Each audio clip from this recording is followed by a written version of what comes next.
महाराष्ट्रभर दसऱ्याचा उत्साह असतानाच अमरावती जिल्ह्यात काल रात्री उशिरा एक अशी घटना घडली ज्यामुळे संपूर्ण शहर हादरून गेले। दिवाळीच्या तोंडावर एकाएकी पोलिसांची वाढलेली वर्दळ, मध्यरात्री तोडलेले दरवाजे आणि 13 संशयित गुन्हेगारांवर झालेली मोठी संयुक्त कारवाई, या सगळ्यांमुळे अमरावती जिल्ह्यात मोठी खळबळ माजली आहे।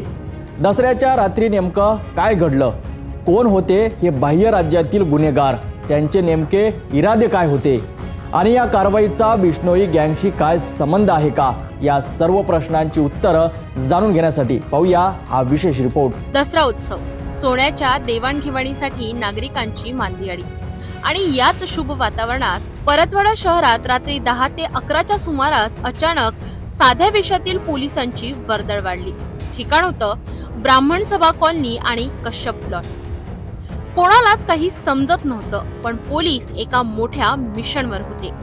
ब्राह्मण सभा कॉलनीतील एका घरात 5 आणि कश्यप प्लॉट येथील दुसऱ्या घरात 6 ते 7 अशा एकूण 13 संशयितांना पकडण्यासाठी अमरावती गुन्हे शाखा आणि नागपूर शहर गुन्हे शाखेचे पथक ऍक्शन मोडवर आले होते। रात्री उशिरा पोलिसांनी ब्राह्मण सभा कॉलनीतील घराचा दरवाजा ठोठावला। प्रतिसाद न मिळाल्याने शेवटी पोलिसांनी तो दरवाजा तोडला आणि घरातील 5 गुन्हेगारांना ताब्यात घेतले। त्याचवेळी दुसऱ्या ठिकाणी कश्यप प्लॉट येथे ही कारवाई झाली। सूत्रांनुसार हे सर्व संशयित गुन्हेगार बाह्य राज्यातील आहेत आणि त्यांनी आपले प्रोजेक्टचे काम करण्याचे सांगून काही दिवसांपूर्वीच घर भाड्याने घेतले होते। त्यांनी झोपण्यासाठी फोमच्या गाद्याही खरेदी केल्या होत्या, पण ही रात्र त्यांना झोप नव्हे तर आयुष्यभराचा धडा शिकवणारी ठरली। ही कार्यवाही केवळ अमरावती पोलिसांची नव्हती, तर मुंबई पोलिसांनी दिलेल्या गुप्त माहितीच्या आधारे नागपूर शहर गुन्हे शाखा आणि अमरावती ग्रामीण पोलिसांच्या संयुक्त प्रयत्नातून झाली आहे। शुक्रवारी सकाळी मुंबई पोलीस देखील परतवाडा येथे दाखल झाले। या अटक करण्यात आलेल्यांपैकी एका संशयिताचा संबंध बिश्नोई गँगशी असल्याची जोरदार चर्चा आहे। गोळीबार झाल्याची ही अफवा आहे, परंतु याला अधिकृत दुजोरा मिळालेला नाही। प्रकरण आंतरराज्यीय आणि संवेदनशील असल्यामुळे पोलिसांनी कमालीची गुप्तता पाळली, पण या कारवाईने शहरातील शांतता भंग केली असून रात्री उशिरापर्यंत नागरिक तर्कवितर्क लावत होते। नेमके कोण होते हे 13 संशयित, त्यांचा अमरावतीत येण्याचा उद्देश काय होता आणि त्यांनी कोणता मोठा गुन्हा रोखला गेला, हे सर्व प्रश्न अजूनही गुलदस्त्यात आहे।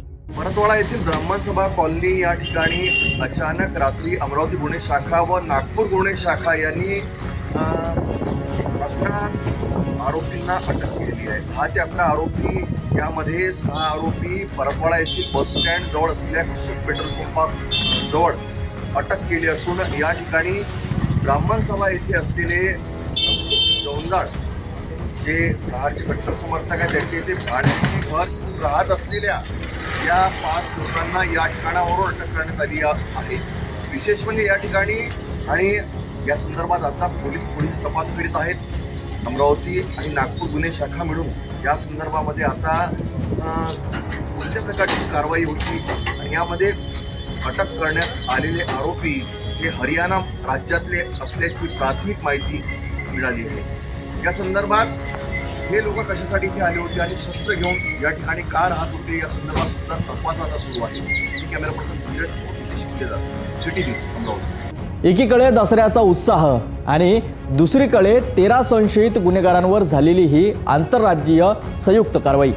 सुरक्षित पेहराव्यातील हे गुन्हेगार अमरावतीत येऊन नेमका कोणता कट रचत होते, यांचा बिश्नोई गँगशी खराच संबंध आहे का आणि मुंबई पोलिसांना नेमकं कोणती गुप्त माहिती मिळाली होती ज्यामुळे एवढी मोठी कारवाई झाली। पोलिसांनी अत्यंत गोपनीयता पाळल्यामुळे यातील अनेक प्रश्न अनुत्तरित असले तरी या कारवाईमुळे अमरावती शहर पोलिसांनी शहरातील कायदा आणि सुव्यवस्था राखण्यासाठी घेतलेली तत्परता सिद्ध झाली आहे। आम्ही या प्रकरणाचा प्रत्येक अपडेटवर लक्ष ठेवून आहोत। पुढील माहितीसाठी पाहत रहा सिटी न्यूज।